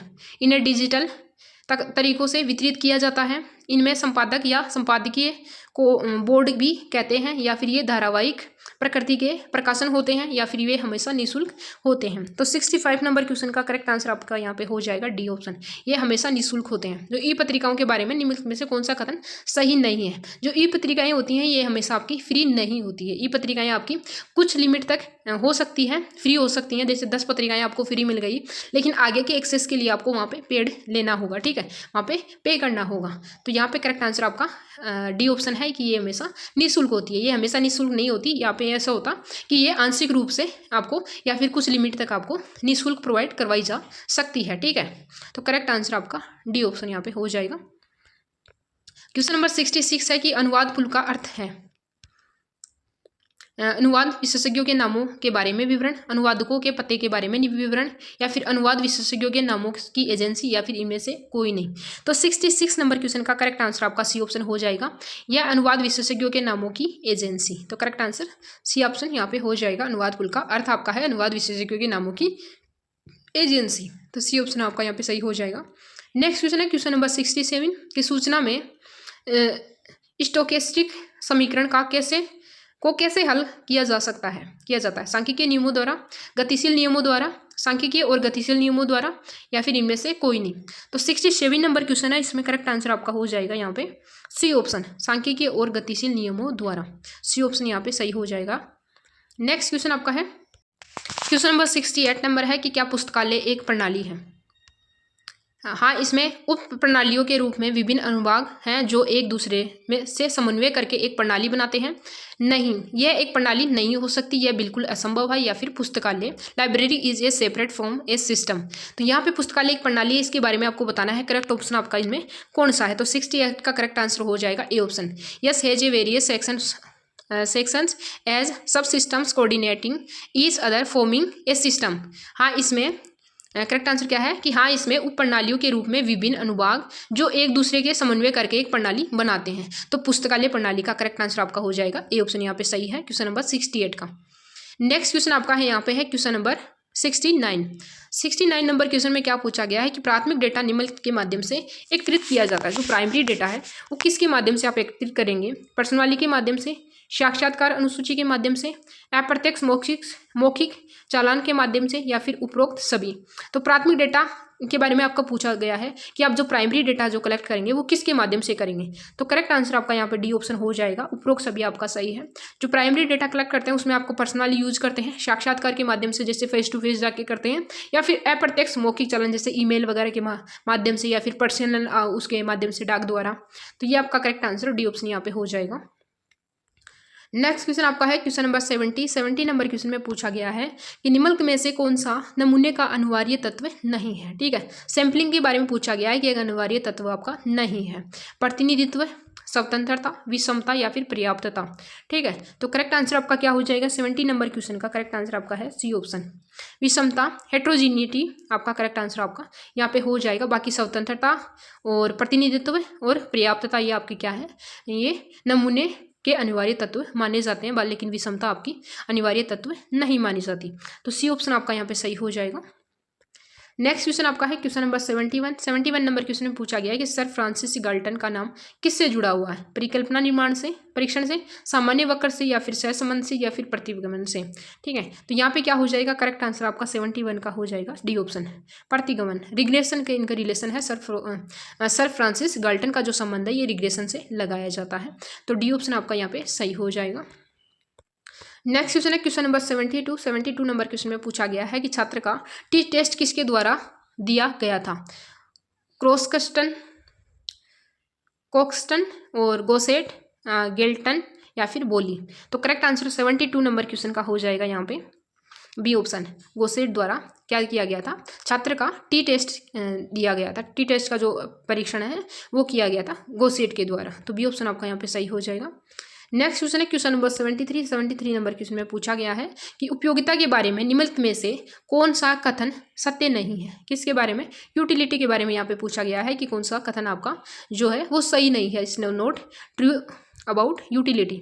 उपयोगिता निरपेक्ष है, उपयोगिता व्यक्तिपरक है, उपयोगिता आर्थिक कल्याण का सूचकांक है, या फिर उपयोगिता एक इच्छा संतुष्टि शक्ति है। तो 73 नंबर क्वेश्चन का करेक्ट आंसर आपका हो जाएगा सी ऑप्शन। ठीक है, यूटिलिटी उपयोगिता आर्थिक कल्याण का सूचक है। तो सी ऑप्शन आपका यहाँ पे सही हो जाएगा क्वेश्चन नंबर 73 का। नेक्स्ट क्वेश्चन है क्वेश्चन नंबर 74 नंबर क्वेश्चन में पूछा गया है कि पूर्ण संतुष्टि बिंदु का पर सीमांत उपयोगिता है, शून्य से कम, शून्य के बराबर, शून्य से अधिक, या फिर उपरोक्त में से कोई नहीं। तो यहाँ पे करेक्ट आंसर आपका हो जाएगा 74 का बी ऑप्शन, शून्य से कम क्या है, पूर्ण संतुष्टि बिंदु आपका हो जाता है। तो बी ऑप्शन आपका सही हो जाएगा इक्वल टू 0। बी ऑप्शन आपका सही है। क्वेश्चन आपके हर लेवल के, हर सिलेबस के, हर पॉइंट से आपके लिए गए हैं। जितने भी आपके टॉपिक्स होते हैं, जितने भी शामिल करने की कोशिश मैंने की है वो बेस्ट आपके लिए। ठीक है, सारे जो है टॉपिक से क्वेश्चन लिए गए जो आपके मोस्ट है। ज़्यादातर जो यूनिवर्सिटी का जो सिलेबस है वही मैंने देखा है कि कौन सा इक्वल है। ठीक है, तो वहाँ से मैंने क्वेश्चन ज़्यादा यहाँ पे इंक्लूड किए हैं। SDR योजना कब लागू की गई थी। ठीक है, स्टैंडर्ड ड्राइंग राइट। तो ये आपकी जो मुद्रा है IMF की मुद्रा है। ठीक है, तो ये कब लागू की गई थी, जिसमें 5 प्रकार की मुद्राएं शामिल की गई है। ठीक है, तो 75 नंबर का करेक्ट आंसर आपका हो जाएगा यहाँ पे ए ऑप्शन। 1969 में SDR योजना को लागू किया गया था। ठीक है, और IMF की ये एक मुद्रा है। नेक्स्ट क्वेश्चन है क्वेश्चन नंबर 76 नंबर क्वेश्चन में पूछा गया है कि किसी भी शोध की गहराई का अंदाजा इस बात से लगाया जा सकता है, जो डेप्थ ऑफ रिसर्च है, रिसर्च की जो डेप्थ है उससे उसका अंदाजा कैसे लगाया जा सकता है। शोध के शीर्षक के माध्यम से, शोध के उद्देश्य के माध्यम से, या फिर शोध का कुल व्यय है देख के, या फिर शोध की अवधि देख के। तो सबसे पहले आप देखेंगे कि शोध के बारे में पता लगाना। अगर आप खुद एक रिसर्चर हैं, रिसर्च करना चाहते हैं, अगर आपको हेल्प चाहिए पुराने शोधों के माध्यम से, तो क्या आप उनका टॉपिक देखेंगे कि इनका टॉपिक बहुत अच्छा लिख रखा है, उनकी टॉपिक की डिज़ाइन बहुत अच्छी है, इनका टॉपिक है बहुत ही अच्छा है, लेकिन उसके अंदर क्या मटेरियल है, किस प्रकार के वहाँ पर डाटा इंक्लूड किए गए हैं, अगर वो सारी चीज़ें आपकी अच्छी नहीं है तो शोध के जो शीर्षक है वो आपका जो रिसर्च है वो रिसर्च आपका क्या सही होगा, नहीं होगा। उसका उद्देश्य, चलो इसको छोड़ो, मान लेते हैं। क्या आप शोध के व्यय को कि इस शोध में इतनी ज़्यादा कॉस्ट लगी है, क्या वो शोध आप शामिल करोगे। मान लो फिजूल खर्ची उसने लिख दी है अपनी रिसर्च में कि हमने इतना शोध किया, इतने पैसे लग गए, क्या उससे आप अपना हेल्प लोगे वहाँ से। ठीक है, तो ये भी नहीं होगा। शोध की अवधि, कितना समय उसने अपने रिसर्च में लगाया, ये क्या शोध की गहराई का अंदाजा लगाएगा कि इसने कितने डेप्थ में जाके रिसर्च किया है, नहीं, बिल्कुल नहीं। शोध का उद्देश्य क्या है, ठीक है, ऑब्जेक्टिव ऑफ द रिसर्च। तो बी ऑप्शन आपका यहाँ पे सही हो जाएगा कि उसने जो रिसर्च की है उस रिसर्च करने का उसका ऑब्जेक्ट क्या है। तो बी ऑप्शन आपका यहाँ पे सही हो जाएगा। क्वेश्चन नंबर 76 का ऑप्शन बी आपका सही है। नेक्स्ट क्वेश्चन है क्वेश्चन नंबर 77 की शोध की कार्यप्रणाली का विस्तृत विवरण आवश्यक है। थीसिस, शोध प्रबंधन, संगोष्ठी कार्यशाला, सेमिनार पेपर लेख, या फिर सम्मेलन और सेमिनार पेपर। तो शोध की कार्यप्रणाली का जो विस्तृत आपको विवरण है, ठीक है, methodology of research is required.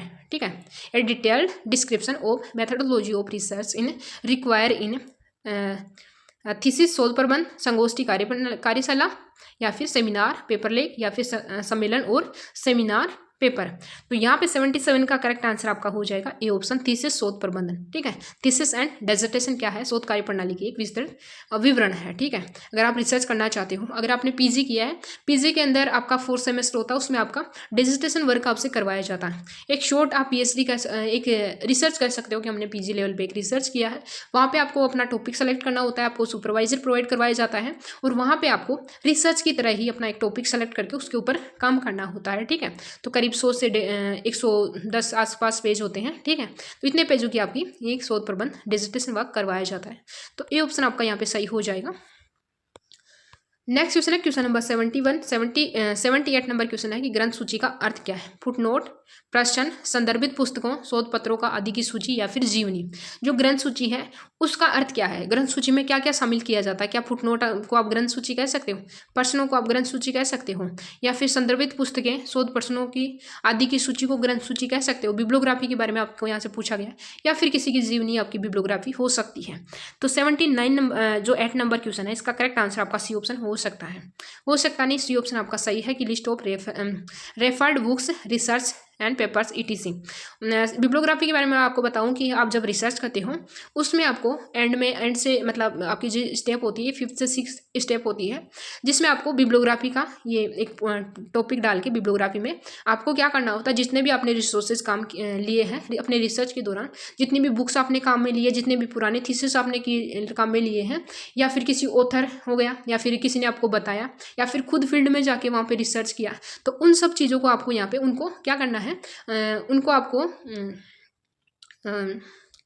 एक तरह से उनको आपको क्या करना होता है, जैसे हम किसी को बोलते हैं ना कि उनका रेफरेंस देना होता है, ठीक है, कि हमने वहाँ से उनको उजागर करना होता है उन चीज़ों से, ठीक है, कि यहाँ से हमने अपना डाटा कलेक्ट किया है प्लेरिज्म से बचने के लिए, ठीक है। तो करेक्ट आंसर आपका यहाँ पे C हो जाएगा। नेक्स्ट क्वेश्चन है 78 रिपीट हो चुका है। क्वेश्चन नंबर 79 है कि निम्नलिखित में से कौन से विकल्प आधुनिक समाज में अनुसंधान के मुख्य कार्य हैं? ज्ञान के में प्रगति के साथ तालमेल रखना, या फिर नई चीज़ों को खोज करना, या फिर अनुसंधान पर एक आलोचना लिखना, या फिर निष्पक्षता के साथ जांच, स्रोतों की व्यवस्थित जांच और आलोचनात्मक विश्लेषण। तो 79 नंबर जो क्वेश्चन है कि आधुनिक समाज में अनुसंधान के मुख्य जो कार्य हैं वो क्या है, उनके बारे में आपको बताना है। तो करेक्ट आंसर आपका हो जाएगा 79 नंबर क्वेश्चन का ए ऑप्शन, कि ज्ञान में प्रगति के साथ तालमेल रखना ही आपका क्या है, समाज के अनुसार अनुसंधान करना होता है, कि आप समाज में रह के जो भी कार्य कर रहे हैं तो उसमें तालमेल आपको बिठाना है। ऐसा नहीं आप समाज से अलग ही जाके कोई चीज़ कर रहे हो, ठीक है, तो वहाँ से आपको तालमेल अपने ज्ञान की प्रगति के साथ तालमेल बिठाना है, आपका नॉलेज भी वहाँ पे बढ़े और समाज के अकॉर्डिंग भी वो चीज़ें हों। तो ये ऑप्शन आपका सही हो जाएगा। और इसमें देखो आपके नीचे कोड दे रखा है, मैंने ध्यान नहीं दिया है, तो ये भी आपका सही है। फिर है नई चीज़ों की खोज करना, बिल्कुल ये भी आपका सही होगा। अनुसंधान पर आलोचना लिखना, ये गलत होगी, आलोचना नहीं लिखनी आपको अनुसंधान के ऊपर। नेक्स्ट है कि निष्पक्षता के साथ जांच, स्रोतों के व्यवस्थित जांच और आलोचनात्मक विश्लेषण करना, बिल्कुल आपको आलोचनात्मक क्रिटिकल जो थिंकिंग है, क्रिटिकल एनालिसिस का आपको यूज़ करना है, कि आप रिसोर्सेज जहाँ से लो रहे हो, जो भी डाटा कलेक्ट करने हो, एक बार आप क्रिटिकल थिंकिंग का कि ये डाटा सही होगा, गलत होगा, ये डाटा ऐसा है तो क्यों है, और किस प्रकार से हमें अपने रिसर्च में इसको शामिल करना है। एज इट इज़ चीज़ें आपको वहाँ पे शामिल नहीं करनी है, अपने ज्ञान और अपने नॉलेज के अकॉर्डिंग उन चीज़ों में मॉडिफाई करके, कुछ ऐड करके, कुछ लेस करके, न्यू जो अपडेट करके वो चीज़ें आपको शामिल करनी है। तो इस प्रकार से आपका ए ऑप्शन यहाँ पे सही हो जाएगा, DBA आपका करेक्ट है, ठीक है। ये आपकी क्या है, आधुनिक समाज के अनुसंधान के मुख्य कार्य हैं, इनको ध्यान में रखते हुए आपको रिसर्च करना है। तो यहाँ पे ए ऑप्शन इसका सही हो जाएगा, DBA 3 ऑप्शन आपके सही हैं और C ऑप्शन आपका रॉन्ग है यहाँ पे। नेक्स्ट क्वेश्चन आपका है क्वेश्चन नंबर 80 नंबर क्वेश्चन में पूछा गया है कि एक शोधकर्ता भारत में किसी राजनीतिक दल के भविष्य का अध्ययन करना चाहता है, ठीक है, एक पॉलिटिकल पार्टी है, उनके भविष्य का कि ये पॉलिटिकल पार्टी फ्यूचर में आएगी या फिर नहीं आएगी, ठीक है, अध्ययन करने के लिए कौन सा उपकरण उसके लिए सबसे उपयुक्त है, साक्षात्कार के माध्यम से, अनुसूची के माध्यम से, प्रश्नावली के माध्यम से, या फिर उपरोक्त सभी। तो क्वेश्चन नंबर 80 है, इसका करेक्ट आंसर आपका हो जाएगा C ऑप्शन, ठीक है। वो समाज के अंदर, ठीक है, या फिर लोगों के पास में एक प्रश्नावली क्वेश्चनरी लिख के भेजेंगे कि आने वाले टाइम में कौन कौन यहाँ पे पॉलिटिकल पार्टी है वो जीत सकती है, कौन कौन पॉलिटिकल पार्टी आ सकती है, कौन सी पॉलिटिकल, तो सबसे ज़्यादा जिन पार्टियों के लिए मत होंगे वो पार्टी वहाँ पे उसके लिए अनुसंधान किया जाएगा, पता लग जाएगा अपने आप कि ये पार्टी यहाँ पे आने वाली है वोट के माध्यम से, प्रश्नावली के माध्यम से, ठीक है। तो C ऑप्शन आपका यहाँ पे सही हो जाएगा क्वेश्चनरी। नेक्स्ट क्वेश्चन है क्वेश्चन नंबर 81। क्वेश्चन नंबर 81 है यहाँ पे कि यदि कोई शोधकर्ता अपनी कक्षा में लैपटॉप के उपयोग के प्रभाव का अध्ययन कर रहा है ताकि उनके खूबियों और महत्व का पता लगाया जा सके, तो वह संभवतः किस प्रकार का शोध कर रहा है। एक क्लासरूम है जिसमें लैपटॉप यूज किए जा रहे हैं, ठीक है, बच्चों के द्वारा, ठीक है, स्टूडेंट्स के द्वारा, तो उनमें खूबियों और महत्व का पता लगाना है, ठीक है, किस प्रकार, क्या वो मौलिक है, अनुप्रयुक्त है, कार्यवाही है, या फिर मूल्यांकन है। तो करेक्ट आंसर आपका हो जाएगा 81 का D ऑप्शन सही है। वो इवैल्यूएशन कर रहा है, ठीक है, मूल्यांकन किया जा रहा है उनके द्वारा कि बच्चों को लैपटॉप वगैरह या फिर ये काम में ले रहे हैं तो क्या वो सही है, तो इस प्रकार का वो क्या कर रहे हैं, मूल्यांकन कर रहे हैं, तो उसमें मूल्यांकन इवैल्यूएशन उसमें शामिल किया जाएगा। D ऑप्शन आपका यहाँ पे सही है। नेक्स्ट क्वेश्चन है क्वेश्चन नंबर 82 नंबर क्वेश्चन में पूछा गया है क्रियात्मक अनुसंधान का क्या अर्थ है। देखो क्रियात्मक जो एक्शन रिसर्च है ये कोई भी यूनिवर्सिटी हो कहीं की भी हो, ठीक है, ऑल इंडिया की कहीं भी हो, लेकिन जो एक्शन रिसर्च है वो हमेशा किसी न किसी पेपर में पूछा जाता है। अब एक्शन रिसर्च का ये सेकेंड क्वेश्चन है जो अलग अलग प्रकार से पूछा जा रहा है, ठीक है। तो यहाँ पे देखो क्वेश्चन पूछा है कि क्रियात्मक अनुसंधान का अर्थ क्या है। एक्शन रिसर्च मीन्स एक अनुदैर्ध्य अध्ययन अनुसंधान है, एक अनुप्रयुक्त अनुसंधान है, एक तात्कालिक समस्या को हल करने के लिए शुरू किया गया अनुसंधान है, या फिर सामाजिक आर्थिक उद्देश्यों वाला अनुसंधान है। तो यहाँ पे करेक्ट आंसर हो जाएगा 82 नंबर क्वेश्चन का सी ऑप्शन आपका सही है कि एक तात्कालिक समस्या को हल करने के लिए शुरू किया गया एक अनुसंधान ही आपका क्रियात्मक अनुसंधान कहलाता है। तो सी ऑप्शन आपका यहाँ पे सही हो जाएगा। नेक्स्ट क्वेश्चन है क्वेश्चन नंबर 83 नंबर क्वेश्चन में पूछा गया है कि निम्नलिखित में से कौन सा विकल्प शोध नैतिकता को सबसे उपयुक्त रूप से समझा सकता है। जो रिसर्च एथिक्स है उसके बारे में आपको बताना है कि कौन सा ऑप्शन आपका जो है वो अप्रोप्रिएटली आपका एक्सप्लेन कर रहा है रिसर्च एथिक्स को। यह बताता है कि शोध रिपोर्ट को त्रुटिहीन तरीके से कैसे लिखा जाए। यह सामाजिक दायरे में शोध करने की कार्यप्रणाली बताता है। यह साहित्य चोरी की रोकथाम को नियंत्रित करता है। यह नैतिक शोध करने के लिए क्या करें और क्या न करें का सामान्य सेट प्रदान करता है। तो आपको रिसर्च एथिक्स के बारे में बताना है कि रिसर्च एथिक्स क्या है। सबसे अच्छा आपका जो है ऑप्शन आपके लगभग सभी सही हैं, लेकिन आपका सबसे अप्रोप्रिएट जो आंसर हुआ है वो यहाँ पे क्या रहने वाला है। तो 83 का यहाँ पे करेक्ट आंसर हो जाएगा डी ऑप्शन, ठीक है। यह नैतिक शोध करने के लिए क्या करें और क्या न करें का सामान्य सेट प्रदान करता है। अगर ये ऑप्शन आपका नहीं होता, डी ऑप्शन आपका नहीं होता, तो यहाँ पे जो सी ऑप्शन है इसको हम सही मानते कि यह साहित्य चोरी की रोकथाम को नियंत्रित करता है। क्योंकि अगर हम रिसर्च एथिक्स का फॉलो करेंगे तो यहाँ पे देखो हमारे पास में जो यूजीसी के द्वारा जो गाइडलाइंस आई हैं, ठीक है, कि अगर आप रिसर्च करना चाहते हो और अगर 10% डाटा आप किसी और का यूज कर रहे हो तब तक तो आपको अलाउ है, लेकिन अगर 10% से ज़्यादा अगर आप किसी का डाटा अपने रिसर्च में शामिल करते हो तो वहाँ पर आपको अपना जो रिसर्च है वो रिजेक्ट कर दिया जाएगा। अपनी जो थीसिस वगैरह जो भी है वो आपका जो अनुसंधान है वो रोक दिया जाएगा, ठीक है। और 60% से अगर ज़्यादा है तो वहाँ पर आपका जो रजिस्ट्रेशन है उसको भी कैंसिल किया जा सकता है और आपको रिसर्च के लिए बैन भी किया जा सकता है। तो यहाँ पे जो करेक्ट आंसर है डी ऑप्शन आपका यहाँ पे हो जाएगा क्वेश्चन नंबर 83 का। नेक्स्ट क्वेश्चन है क्वेश्चन नंबर 84 नंबर क्वेश्चन में पूछा गया है कि अपने शोध की तैयारी करते समय आपको निम्नलिखित में से किस पर विचार करना चाहिए। अगर आप रिसर्च करना चाहते हो तो रिसर्च करने के लिए सबसे पहले क्या होती है, आपको पूरी रूपरेखा तैयार करनी होती है कि किस प्रकार से हमें डाटा कहाँ से लेने हैं और कौन से माध्यमों से हमें डाटा लेने हैं, प्राइमरी लेने हैं, सेकेंडरी लेने हैं। तो उसकी शोध की तैयारी करते समय आपको निम्नलिखित में से किस प्रकार का विचार करना चाहिए। आपका नमूना ढांचा और नमूनाकरण रणनीति के द्वारा नैतिक मुद्दे जो उत्पन्न हो सकते हैं, या फिर पहुंच के लिए बातचीत करना, या फिर उपरोक्त में से सभी। तो 84 नंबर क्वेश्चन है, इसका करेक्ट आंसर आपका हो जाएगा डी ऑप्शन। उपरोक्त सभी आपके सही हैं। ये अपने शोध की तैयारी करते समय आपको क्या करना है, सबसे पहले आपका नमूना ढांचा और नमूनाकरण की रणनीति बनानी है, फिर आपका नैतिक मुद्दों और जो उत्पन्न हो सकते हैं नैतिक मुद्दों के बारे में भी आपको ध्यान रखना है, फिर है पहुंच के लिए बातचीत करना, और डी ऑप्शन आपका यहाँ पे करेक्ट हो जाएगा कि उपरोक्त सभी आपके सही है। नेक्स्ट क्वेश्चन है क्वेश्चन नंबर 85 नंबर क्वेश्चन में पूछा गया है कि शोध रिपोर्ट के में निष्कर्ष का उद्देश्य क्या है, ठीक है। क्या पूछा गया, what is the purpose of the conclusion in a research report. बताई गई अवधारणा को परिचालनात्मक रूप से कैसे परिभाषित और मापा गया है, या फिर इसमें प्रासंगिक साहित्य की उपयोगी समीक्षा शामिल है। यह उन पद्धतिगत प्रक्रियाओं की रूपरेखा प्रस्तुत करता है जिनका उपयोग किया गया है, या फिर यह शोध प्रश्नों के संबंध में प्रमुख निष्कर्षों का सारांश प्रस्तुत करता है।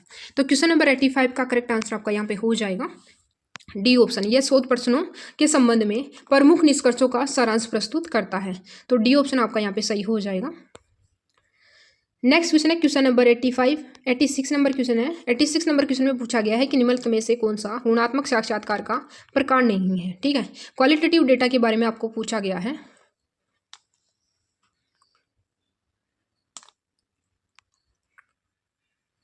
गुणात्मक साक्षात्कार प्रकार नहीं है। असंरचित साक्षात्कार, मौखिक इतिहास साक्षात्कार, या फिर संरचित साक्षात्कार, या फिर फोकस समूह साक्षात्कार।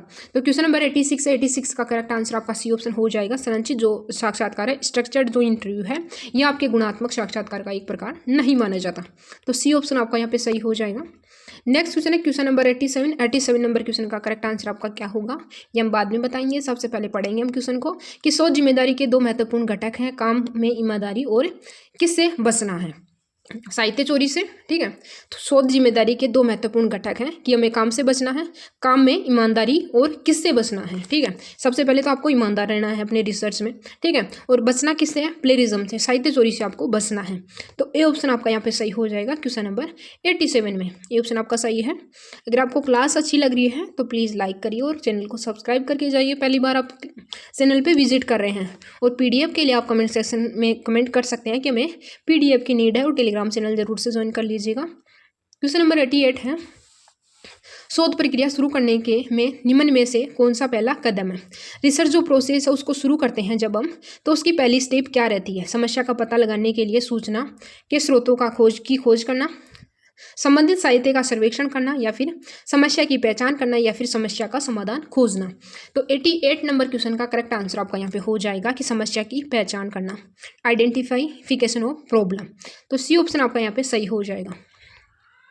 नेक्स्ट क्वेश्चन है क्वेश्चन नंबर 89 नंबर क्वेश्चन में पूछा गया है कि शोध परियोजना के सारांश में आपका क्या अभिप्राय है? शोध का खाका, शोध अवलोकनों के अंश, शोध की योजना, या फिर शोध के निष्कर्षों का सारांश। तो शोध परिकल्पना का जो सारांश है उससे आप क्या कहेंगे, ठीक है। आपकी जो रिसर्च प्रोजेक्ट है उसकी जो सिनॉप्सिस है उसके बारे में यहाँ पे पूछा गया है। तो यहाँ पे 89 नंबर क्वेश्चन है, इसका करेक्ट आंसर आपका डी ऑप्शन हो जाएगा। शोध में के निष्कर्षों का सारांश क्या है, आपकी शोध परियोजना के सारांश से आपका क्या अभिप्राय है? तो यहाँ पे शोध के निष्कर्षों का सारांश ही करेक्ट आंसर होगा, डी ऑप्शन आपका 89 नंबर क्वेश्चन का। नेक्स्ट क्वेश्चन है क्वेश्चन नंबर 90। अगर आपको हिंदी वाले थोड़ा सा क्वेश्चन अटपटा सा हो रहा है तो आप इंग्लिश वाले को ही वैलिड मानेंगे। यहाँ पे शोध नैतिकता के उल्लंघन का दायरा शोध अध्ययन में निम्नलिखित में से किस चरण के संबंध में प्रासंगिक माना जाता है? शोध परिकल्पना तैयार करना और शून्य परिकल्पना स्थापित करना, शोध अध्ययन के दायरे को परिभाषित करना और सीमांकित करना, शोध डेटा का विश्लेषण और व्याख्या करना, या फिर शोध जनसंख्या और नमूनाकरण की विधि को परिभाषित करना, या फिर शोध डेटा की रिपोर्टिंग करना। तो क्वेश्चन नंबर 90 या 90 का करेक्ट आंसर आपका यहाँ पे हो जाएगा डी ऑप्शन। शोध जनसंख्या और नमूनाकरण की विधि को परिभाषित करना क्या कहलाएगा? आपकी शोध नैतिकता के उल्लंघन का दायरा शोध अध्ययन में निम्नलिखित में से किस चरण के संबंध में प्रासंगिक माना जाता है? तो आपका जो करेक्ट आंसर हो जाएगा यहाँ पे डी ऑप्शन सही है। यहाँ पे देखो, यहाँ पे कोड दे रखा है, तभी मैं सोचूं कंफ्यूज हो रही हूँ। तो क्वेश्चन में आपको जो पूछा गया है इसके अंदर फिर से पढ़ेंगे। क्वेश्चन नंबर 19 की शोध के नैतिकता के उल्लंघन का दायरा शोध अध्ययन में निम्नलिखित में से किस चरण के संबंध में प्रासंगिक माना जाता है? तो यहाँ पे डी ऑप्शन और डी ऑप्शन सही होगा, जिसमें आपकी शोध जनसंख्या और नमूनाकरण की विधि को परिभाषित करना और शोध डेटा की रिपोर्टिंग करना। तो ये दोनों ऑप्शन आपके सही हैं। तो डी ऑप्शन आपका यहाँ पे सही हो जाएगा क्वेश्चन नंबर 90 का। नेक्स्ट क्वेश्चन है क्वेश्चन नंबर 91 नंबर क्वेश्चन में क्या पूछा गया है कि शोध में साहित्य चोरी है पिछले डेटा का उपयोग करना, आवश्यक जानकारी की नकल करना और उसका उपयोग करना, या फिर किसी को उद्धृत करना और उसका हवाला देना। अभी हम थोड़ा सा कंफ्यूज हो रहे थे उस टाइम कि हम बिब्लियोग्राफी में क्या शामिल करते हैं। तो वहाँ पे मेरे को बताना था कि हम जो रिसोर्सेज यूज कर रहे हैं उनको हमें हवाला देना है उनका, ठीक है। तो ये हवाला देना का मतलब होता है कि हमको उनको क्या करना है, हवाला देंगे उन रिसोर्सेज का, मतलब एक तरह से थैंक्स बोलेंगे उस तरह से, मतलब रिसर्च की जो है उसमें यूज किया जाता है कि हवाला देंगे, ठीक है। थैंक्स बोल सकते हैं, या फिर हमें हेल्पफुल जो कंटेंट है वो वहाँ से मिला है। तो इस प्रकार से उस चीज़ों को हमें उजागर करना होता है अपने रिसर्च में, ठीक है। और पिछले डेटा का संदर्भ देना, ठीक है। तो करेक्ट आंसर आपका क्या हो जाएगा 91 का।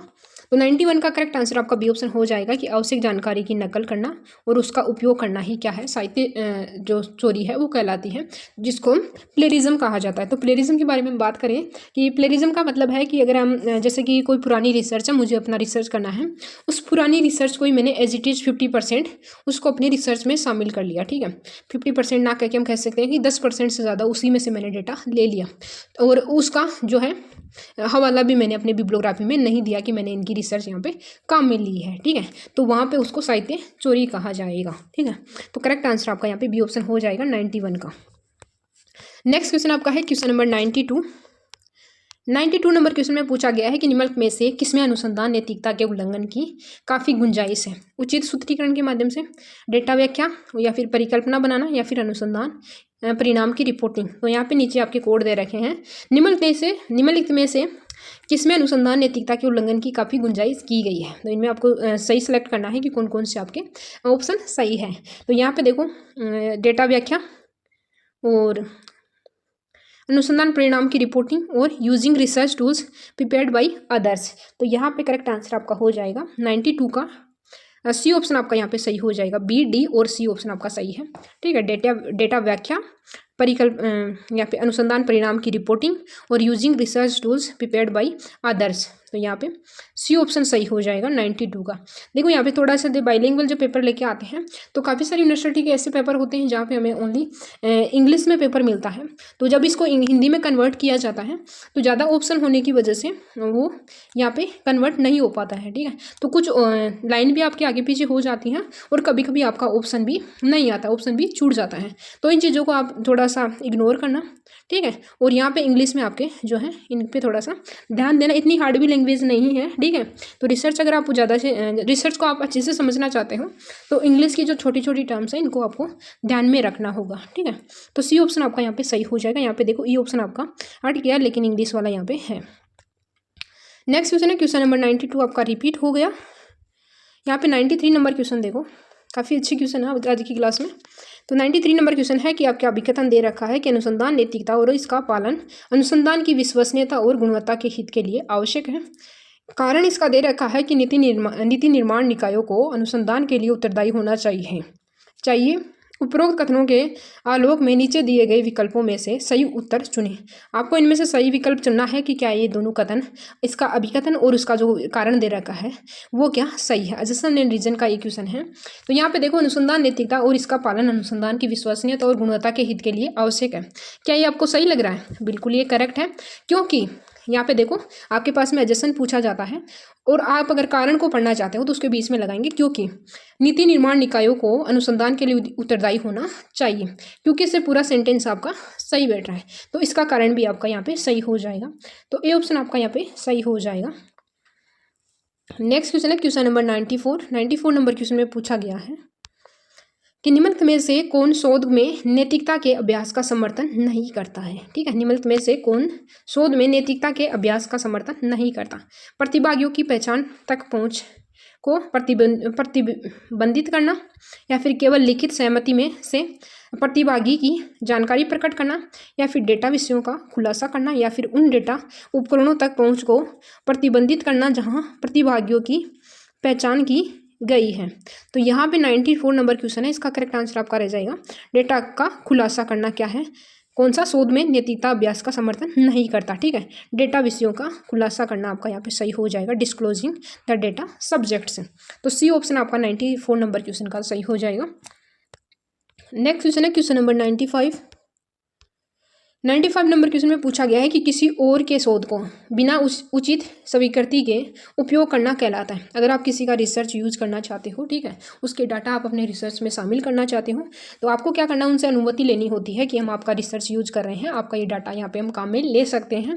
तो अगर आप उनकी अनुमति के बिना, स्वीकृति के बिना अगर वो मना कर देते हैं, उसके बावजूद भी अगर आप अपने रिसर्च में उनको शामिल कर रहे हो तो उसको क्या कहा जाता है? क्या कॉपीराइट कहेंगे, साहित्य चोरी कहेंगे, या फिर प्रकाशन कहेंगे, या फिर पेटेंट कहेंगे। तो 95 नंबर का करेक्ट आंसर आपका हो जाएगा साहित्य चोरी, उसको प्लेरिज्म उसको कहा जाएगा। ठीक है, तो बी ऑप्शन आपका यहाँ पे सही है। नेक्स्ट क्वेश्चन है क्वेश्चन नंबर 96। यहाँ पे फिर से ये क्वेश्चन आ गया कि क्रियात्मक शोध का अर्थ क्या है। ठीक है, अनुदेर्य शोध, एक अनुप्रयुक्त शोध, या फिर एक तत्कालिक समस्या को हल करने के लिए शुरू किया गया शोध, या फिर एक सामाजिक आर्थिक उद्देश्य वाला शोध।